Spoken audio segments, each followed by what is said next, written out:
firstly, thank you for coming down. It's really brilliant to have you here. That's a conversation. I think maybe we'll just start right at the beginning and talk about how you kind of Conception, exactly. How you came across the work. Well, it was a very straightforward birth. Farnborough Hospital in 1959. Just in case. Yes. But we can shoot forward something. Just give me a few. Okay. So when you first came across Ivul the Dogs, the play, and then also real life story, how did you kind of initially think that would then conceptualise into your own work, and how that would come across, and what was it that kind of turning point for you, knowing that this would become a piece of work? It's quite hard. Genesis of lots of projects. There are things happening, and I think it was more about my relationship with Hattie, reconnecting after so long. She'd been very inspired, moved by a piece of work that I made called Gallivant, which involved my grandmother and Eden. And when I did start talking to her about opening it up and turning it into something which was kind of ostensibly, it became this piece of what you just experienced, a lot bigger. And I had ideas, around paranoia, the zeitgeist, things that I was concerned with at the time, things that I had been wanting to kind of introduce into a piece of work. I didn't want it to be kind of too essayist. And having worked with, say, somebody like Alan Moore before, there were certain things and aspects that I wanted to bring to the project that would then, it was very tangential, go off, take you into a kind of different direction. So this notion of, as the story is unfolding, we've got three kind of wise women reflecting upon the story, and then Alan Moore, the wizard, the eternalist. I always had that in mind, and it was a hard thing to pitch to Hattie, because I actually didn't know where that might go. And ultimately, once we ended up in the Atacama Desert, and we had this landscape, which was just so potent, so kind of pregnant with all this mythology, in terms of the disappears that had happened, under Pinochet. There was stuff happening in that desert that felt as if it belonged. And then I also had this other idea of incorporating archive. I mean, right at the beginning, I even had a notion that I could tell the story without any images. And I think that's because Hattie and myself, we love sound. The way in which you can transport an audience, you can kind of create atmosphere through sound. And I think that was one of the many things that connected us. So she was very happy for me to annihilate her script, annihilate this story, or take the story where I wanted it to go. Did she work quite closely on it, or did she? She'd come and visit. As it took almost 3 years to make it. So there was from when we were thinking about working together, and there was never a script per se. There was a treatment. We never had a budget. The budget was, the making of the film was done through research, and the BFI committed some money, knowing that when we went to Chile, that in effect the bits of the jigsaw that were missing would then come together. And because I'd been working with archive on and off for the best part of 10, 15 years, there was stuff that I could pull on. So, lots of the archive that you see, which isn't necessarily illustrating the story, it kind of felt to me as if it belonged. And then so I started assembling stuff. And Hattie would come and look, I've got a man shed in an old studio down in the old town in Hastings. And she would then kind of begin to help me structure it a little bit better, because it was pretty haphazard for a long time. So it was a kind of like the way in which I collaborate with a lot of people. There wasn't a lot of design, but there was a lot of good intention, and there was a lot of stuff that needed to be managed. And the people that I work with just leave me alone to get on with it. It happens with Jen Finer in terms of the music, and certainly in terms of the four voices that we hear. There were great chunks of interviews that I did, but I would just extract bits that I felt kind of would belong to the finished piece. So obviously, in terms of the voiceovers, fairly crucial drive to the narrative and working through that. In terms of your writing, because obviously you collaborate quite often with Sinclair, and you have felt that with him and collaborate on that. How has that kind of process been for you, and kind of drawing that out through the voiceover? Well, the thing about Ian is he's such a wordsmith. He's got a verbal diary. Some people in the audience, I'm sure, know. It's Sinclair's writing, and he has this ability just to kind of create verbiage. And I think because I invented this language with Xavier, Lek, who I've now been working with on and off almost 20 years. It's a language that we came up with when we first conceived of This Filthy Earth, which was the Emil Zola novel that we kind of adapted from La Terre, and we turned it into This Filthy Earth. And so we had invented this language that Hattie, again, at the beginning, she wasn't resistant to it. She was fascinated that I had this idea of using an invented language that we could then subtitle. So that in a way becomes a kind of sonic libretto. But it then kind of gave me the freedom to put words into his mouth through the subtitles. So the subtitles, certainly the first 20 minutes, are very faithful to the writing that Hattie had created. And then as the piece kind of unfolds and, you know, we go off into the kind of metasphere, there are other things that I wanted to introduce. And ultimately, you know, for instance, the whole story about Lek falling in love with the neighbour and having a child, and then that kind of ultimately leading him. It's a kind of very traumatic thing for him to abandon the family in the same way that he had abandoned his kind of original family, and then go off and live underground. Those things were kind of, they weren't scripted and they weren't really connected directly to the way that, say, Ian would work, Ian Sinclair. But it's this notion of being able to kind of to create atmosphere and using words to meander. You know, he uses this kind of term quite often. It's like a drift, a kind of prosaic drift. And I was always very mindful of the fact that you could go on a journey with the story. And the story in this, I think, is for me the most compelling thing. And then the rest is it's a lot more collagic. So I'm chucking stuff into a timeline and you know, transporting hopefully an audience into a kind of, it's like a Beckettian hinterland. It's this place that we carry around. You know, that Manly Hopkins talks about an inscape, and we carry it. And I wanted this to be quite faithful to maybe my thinking and the notions of you know, a kind of poetic hinterland, a poetic inscape that is then manifest through the film. And that's what Ian, I think, does. That's something that, having worked with him now for almost 15 years, you begin to sense that.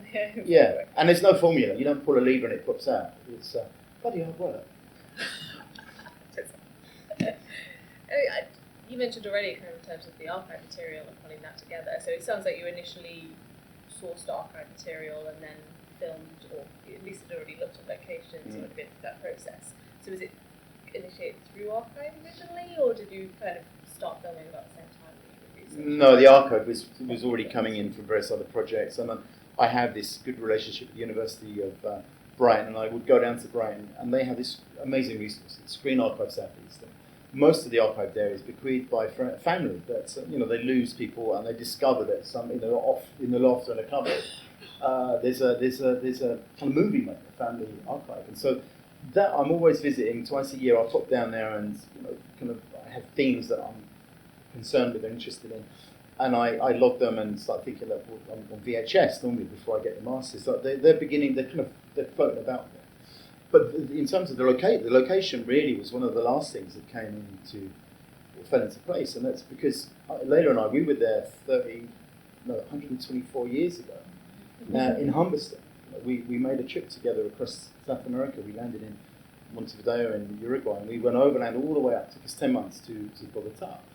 And we stumbled across Humberston, and I was so drawn to that landscape, so drawn to that. It's a ghost town. It sits in the middle of the Atacama Desert. It never rained there. It was a boom town. It kind of grew out of nothing for almost 30 years. And then once the Germans, ironically, invented synthetic nitrates, you know, gunpowder fertilizers were then produced in the laboratory, where the saltpeter is one of the main elements. That just disappeared overnight. So the idea of going back there and having experienced it and knowing that there's something about the gridding of it and something about it looked vaguely good, like a gulag, and post-apocalyptic, I just wanted to kind of go back and shoot in that desert. And so that was the last bit of the jigsaw, really. So lots of the archive was in place, and some of the, you know, certainly the closely the film stuff, you know, which is shot in the Pyrenees and in the caves in the Pyrenees, and also in the basement of our farmhouse down there. But the Atacama Desert, what happened then, I think, once we were down in that landscape, and for instance, the cemetery at the end was discovered by happenstance. So we were trying to get permissions to film in this dog kennel, and the people at the dog kennels, they were very worried that we were animal rights and we were going to be making a damning piece about the way they were treating the dogs. And on the third day, we were driving home, and the sun was setting, and all that paraphernalia, which ostensibly is a kind of miniature cemetery, we realised was a cemetery in which 90% of the animals in it were dogs, which is incredible. And then the shoes, you know, the shoes that we again discovered by happenstance in the Atacama Desert. About an hour earlier, we were there. Nick was trying to learn how to fly the drone, and he couldn't quite ever get the hang of it. He kept fucking it up. He was all over the place. which is why in the end the drone is permanently static, because he couldn't fly it. And it became a God's eye view. About this later friend, and it's mainly because he couldn't learn how to fly it. And so he's there practicing, and an old lorry pulls up, and it tips out, and loads of shoes fall out. I thought, well, what's all that? Where's that come from? And so yeah, it's trying to answer your question. That landscape came at the end because I just had a hunch. I researched. I was thinking of going to Lithuania, maybe somewhere in the Eastern Bloc, and it just felt to me right that South America, the vastness, the emptiness of that landscape, and it feels slightly non-specific. It's very open-ended. Where is this place? How does this place connect to this character that's living on the ground? And I think we sow the seeds of it maybe in Russia at the beginning, but of course it's nothing to do with Russia. It's not Russia. There's almost something. I mean, to me, there's almost something in that landscape that's sort of almost the estuaries of Essex. There's that sort of dullness, like Tillsbury, like that sort of area. There's almost that sort of level of flatlands. Yeah. Great to hear a bit more in terms of how the character of Lek. Obviously, this is within a sort of trilogy in terms of how you present it.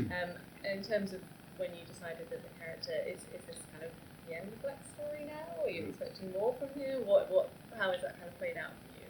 Well, there's no chronology in it. In a way, if people have seen the three bits of the Earthworks trilogy, then it feels ideally it feels as if it's one character that's drifting through these particular worlds, the three very separate worlds, and this final could be the final part of the trilogy in terms of chronology, the way I shot it.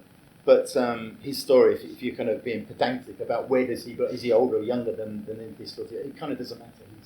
He's a journeyman. He's somebody that's passing through particular landscapes and engaging or not engaging with the other characters that live within this world. But in this particular world, there's nobody. There's just really him. And I was trying to evoke or create the sense of, are the dogs a figment of his imagination? Is the story true or false? Did he really exist in this world? And did he really walk out this place? Did he really go back to his flat and possibly beat to death his step? All those things are very ambiguous. I wanted it to be, like an insect, as I mentioned at the beginning. You don't really know whether this is a figment of his imagination, and there's a kind of, this can happen through trauma. There's a kind of delirium and an oddness to his very character and being because of what he's experienced. But it doesn't belong to it, and there's no kind of chronology to those three parts of the story. I mean, I don't know if you're familiar with Matthew Barney's work, Pre-Master Series, 7 parts of that, but it doesn't really matter which, it says part 1, he shot 1, 4, 3, 5, 7 and 6 or something. So it's kind of, it's befuddled, but it doesn't really matter. It feels as if all parts belong to it. I think maybe we'll open it up to the audience now, just to get any questions before I take them all. Does anyone have any particular questions they'd like to ask Andrew? Just shout them out, be brave. Does anybody want to know, for instance, how much the Earthworks book was? I brought these with me. I've only got 2 left. We're doing them at a discounted rate. They're normally $39.99, and we're doing them this evening for 20 quid. And I tend to say, come on. But it's kind of like this connects with the 3 parts of the trilogy. So you've got Lek at the very end, and you've got this filthy earth, and you've also got Ivul.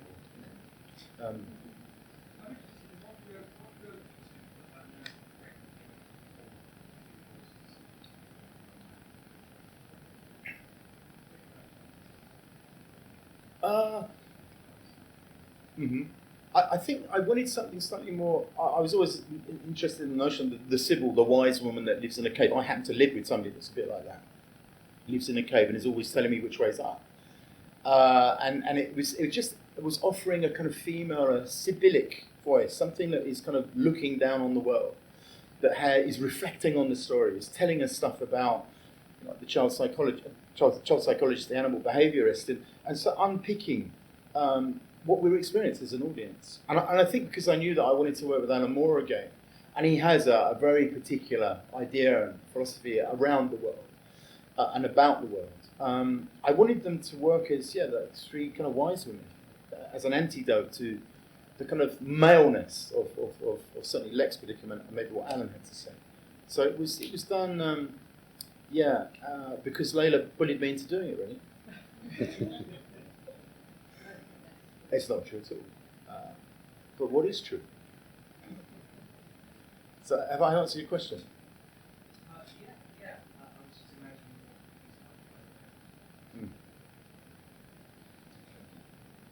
what In terms of its structure? Well,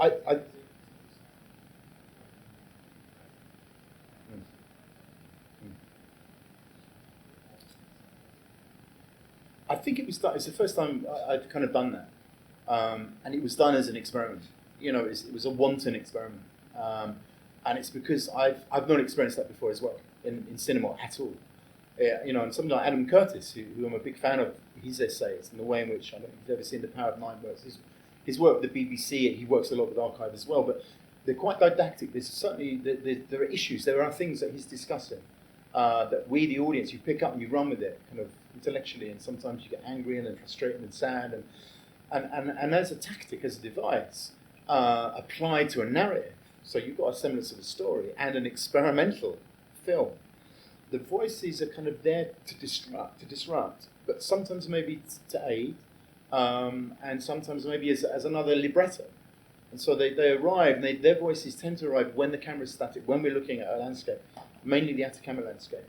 And you know, the way I edit is that there is no script. So you're beginning to put pieces together, the jigsaw, in a timeline intuitively. And they were the bits that I kind of felt I was being most experimental with, and I was really interested in what they had to offer. And in the end, I was kind of vaingloriously pleased with them. Yeah, so blame it on myself.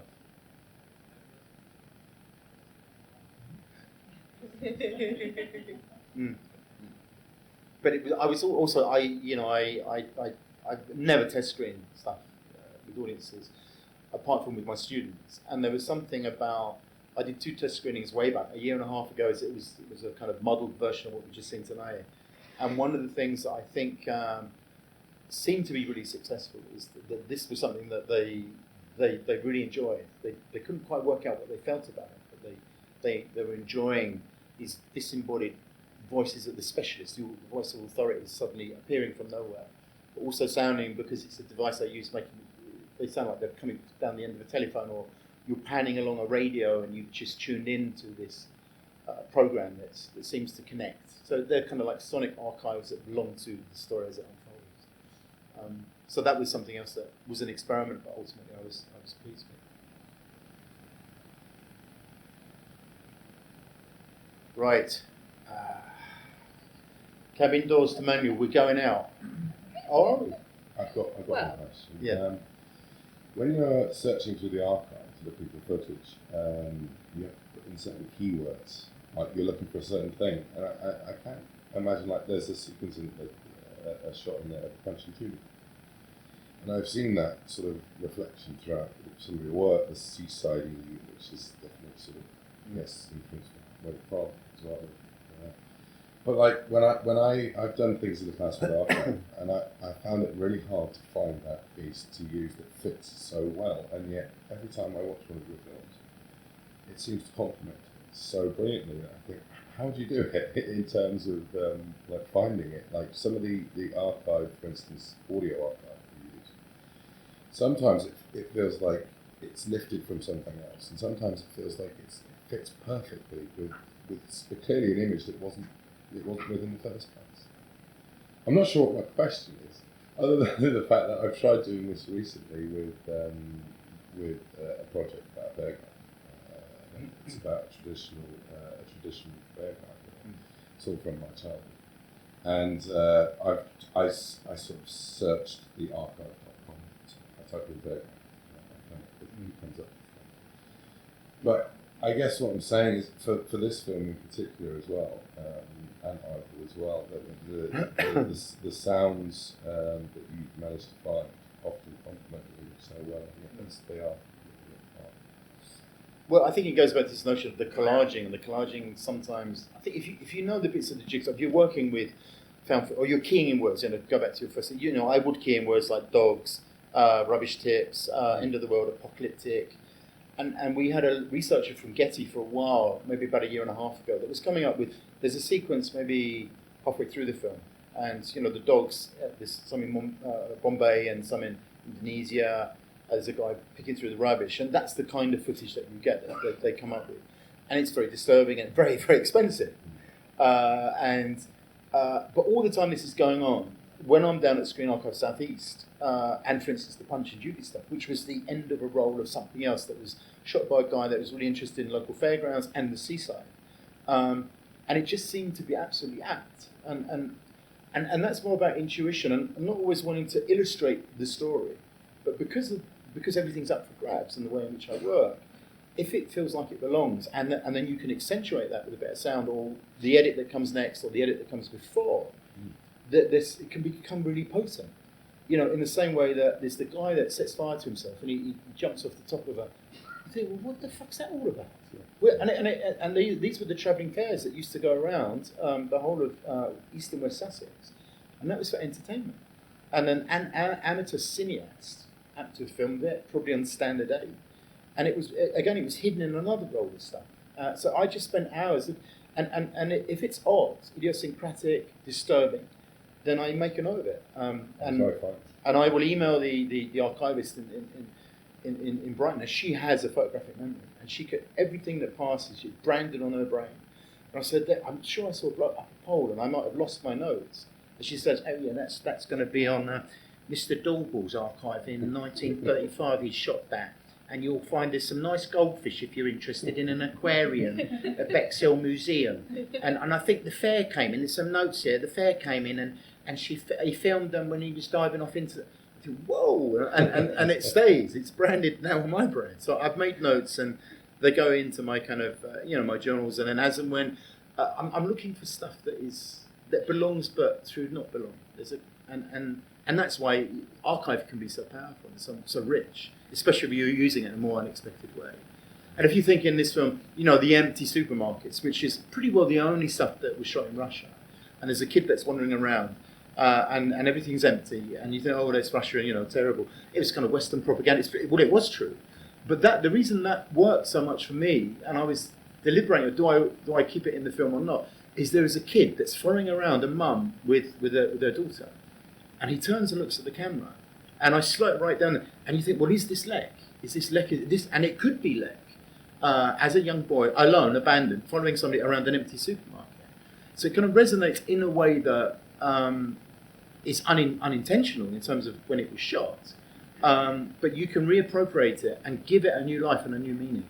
In the same way, with the Punch and Judy, there's something about there's a shot just before there's a kid in the snow, probably only about 3 years old.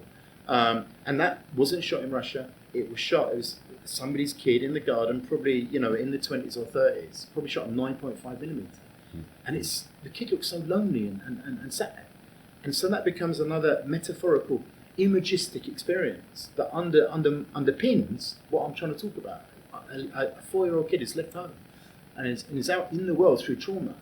So all those bits begin to, and since we're working digitally, it's so much easier, to find those bits and put them in a timeline and then play around with some sound to then hopefully transport, the audience on another kind of journey. And this maybe goes back to Ian Sinclair's writing. Because with Ian, you don't ever know what's around the next bend.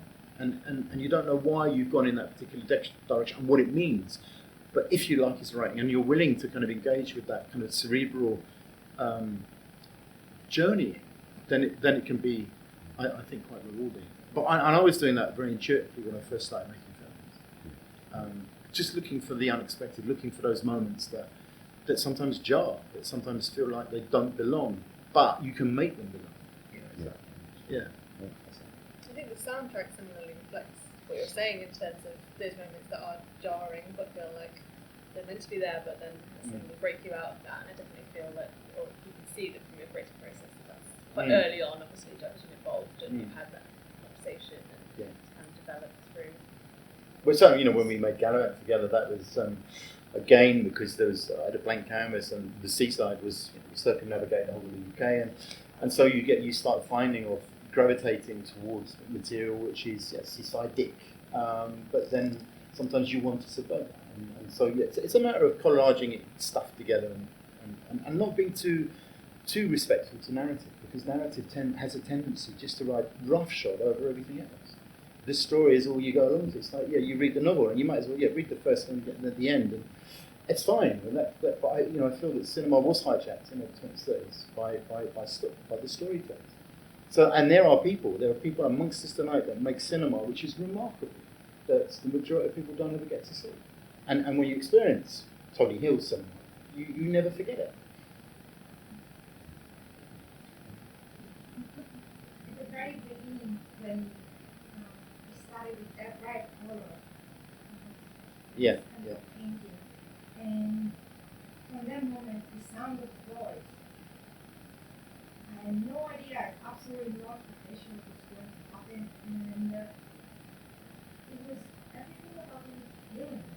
The sound, I thought was spoken in Chinese, actually, and all the sound and the movement, the color, the camera, everything was about feeling what was there. Without asking, I never asked myself why this is happening, why that dogs at the beginning, what's going to happen to them. No.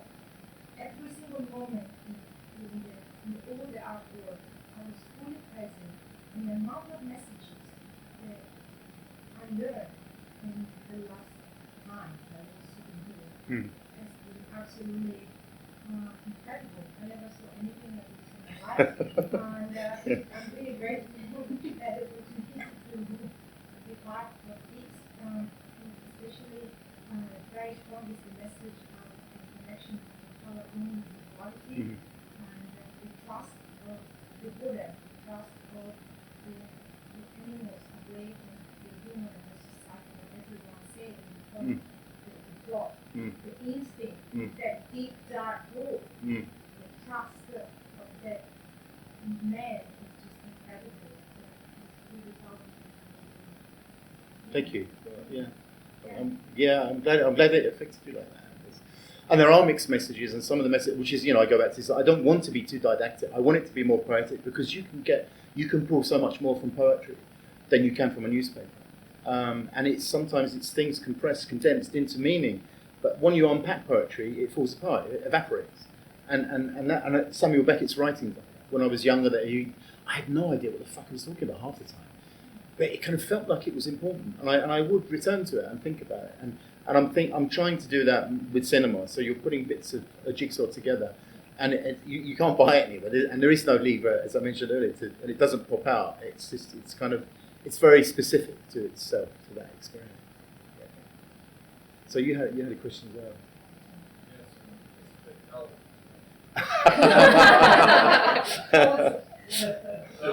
It's not about where did I get my shoes, is or anything like that. I just wanted to ask, you've got your sound design credit Yeah. I just wondered how you must do a kind of audio way in that collaboration to get.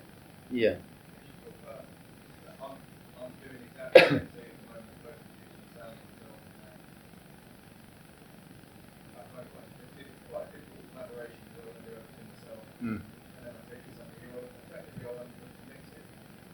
But I also wonder if Well, my advice is to leave some holes for your collaborator to kind of start filling, or put in some really bad mistakes. Where it all gets too loud, or there's a bit of. So they feel like that. Yeah, they think, oh, get rid of that. And you think, oh yeah, maybe we should get rid of that. So you leave some stuff in your timeline that they can get rid of.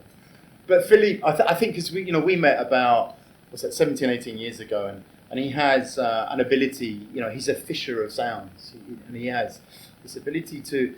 Like me, he's drawn to kind of music concrete. He's very interested. He's always got his headphones on, and then in this piece in particular, he was less involved with the sound design, and I tend not to take the credit for the sound design. But yeah, you're right. It's me blocking things in, and then I always allow for about a week at the very end, because when you get into Philip's studio, it's just a kind of loft in London, but he has state of the art, and you hear stuff that you've never heard before. And what we've heard tonight in the cinema, it's a closer approximation to what you hear in the cinema. So when you hear in the kind of, and it might sound as if it's there, then it's there, and it's over there, that's when he really comes into his own. And I don't have those skills. I don't have those patience. So he might make notes and he'll listen, and he too. I mean, he's always trying to work because of cameraman. He saw that piece of work 20 odd years ago and just fell in love with it and wanted to know, whatever the recipe. And there is no recipe. And he's learned that. It's that you pay attention to detail, and also at the same time you need the bollocks to remove stuff that sometimes is making you feel. Hollywood does this all the time. It's telling you what to feel emotionally, and they will always do the soundtrack is designed after you to help the story. But Philippe is more interested in those moments, that atmosphere, and atmosphere is another word, or the aura. He talks about the aura that a film can, or a scene, can and should give off. And so he needs to be your collaborator he or she needs to be barking up the same tree, and in the end, you might know that's a sound that you've kind of put into a timeline, but what it activates in the audience ideally should have been the two of you, and it should be impossible to think, well, I did that, I faded it out there, I cut it there, or I put on some echo there. It's just it's happening organically, which again sounds like kind of hippie, but if you trust them and they trust you, then and Philippe didn't want a credit on the sound design. I put his name there because I said, well, this film wouldn't have existed, the sound in this wouldn't have existed without. Exactly. He wanted to. Did you watch your movie? Yeah. Right. Right. Yeah. You got a big house then.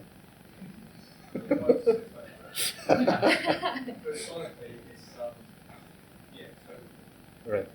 Yeah. But that's in a way that's what the brilliant thing about touring with this film. I've been on the road for about a month, and being in, and this is a good sound system they've got in here, and it's you can never get that. Home system, doesn't matter how rich or how big your TV is, your flat screen is. It's something about cinema still that has that ability to really activate and transport. And it's places like Phoenix. It's rare now. Cinemas don't let it. Well, who's going to come and look at it? You just watch it at home or movie.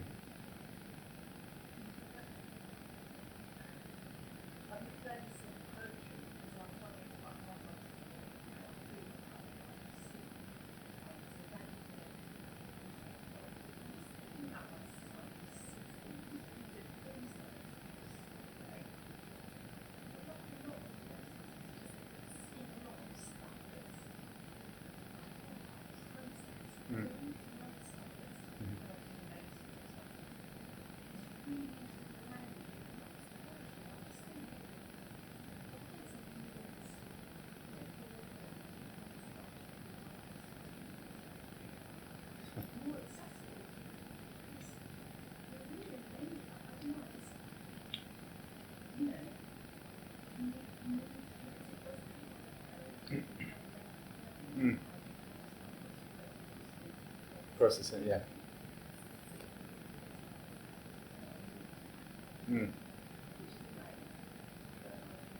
I think the inaccessibility, which sounds perverse in a way, is what gives it its magic. And it happened to me when I first saw David Lynch's Eraserhead.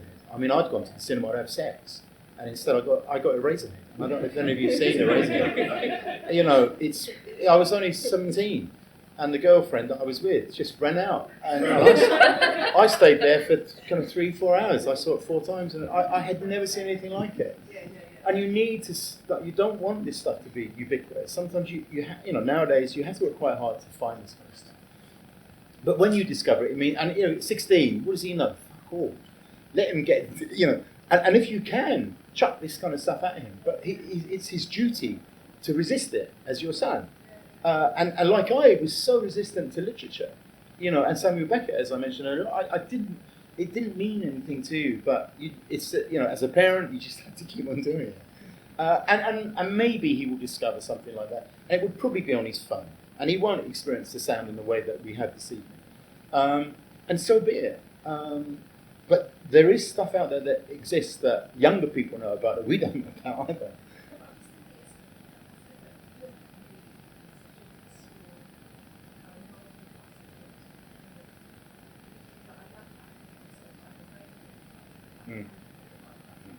We're all fresh radios, yeah. But we tend to tune in to whatever it is that the campaigns have told us to tune into. And sadly, kids sometimes become very seduced by what their mates have gone to say. which is why this wasn't, the Isle of Dogs, and it wasn't shown. I did warn you all.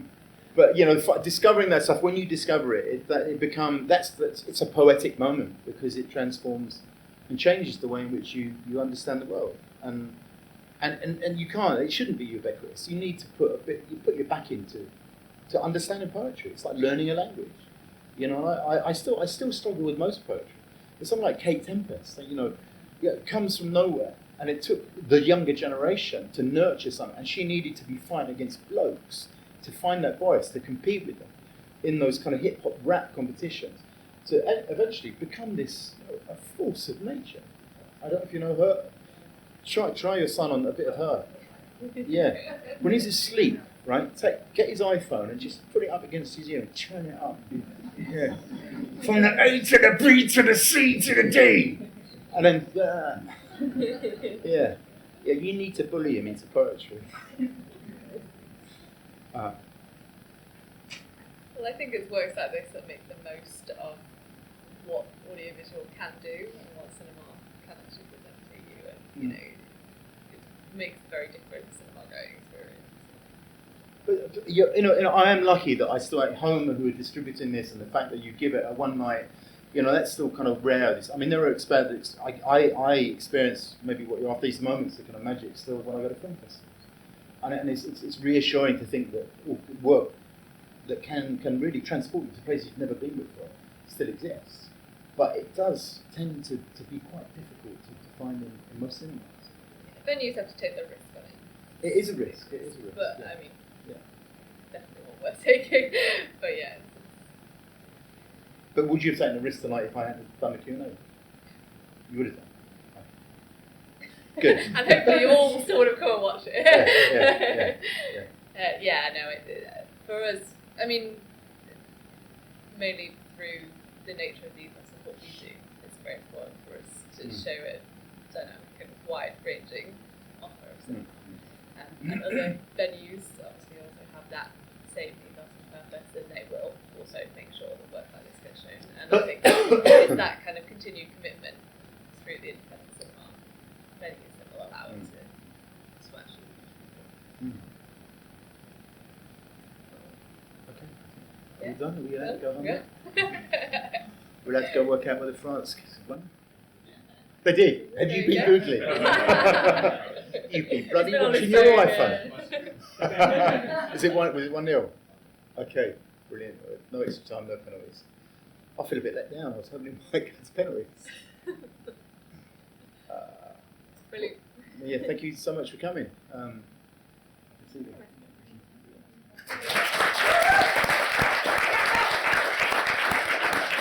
Order!